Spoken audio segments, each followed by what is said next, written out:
স্বামী গো স্বামী, দেখো দেখো স্বামী, আজ আমি কি বিপদে পড়েছি। আমি তো দিলাম, আমি তো গ্রহণ করিনি। আমার সেবাটা বস্ত্র সেবাই। কি হয়েছে জানো স্বামী, তারা আমার কাছে বিবস্ত্রে সেবা চাইছে। আমাকে আমি পারি না, আমি পারলাম না। কি বললে, কি বললে অনু?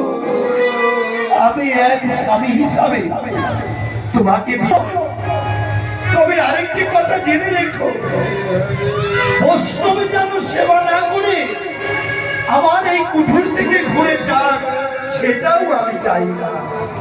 তাই তুমি কি করবে সেটা তুমি জানো। তবে একটি কথা আমার জানা আছে। জানো জানো অনু, একটি কথা জানা আছে, একটা বালক সেবা দিলে সেই পুণ্য লাভ হয়।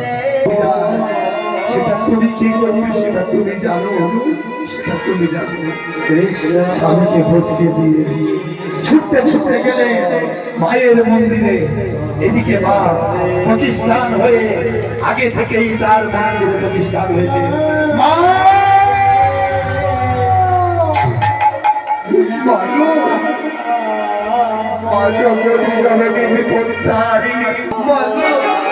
সর্বদাই তোমার ঘট স্থাপন করে জগতের ধরার মূর্তি থেকে দৈববাদী হয়ে এমন কি বিপদে পড়েছে। মাগো, আমার দুয়ারে দুটো বৈষ্ণব এসেছে, সে আমার কাছে সেবা চাইছে।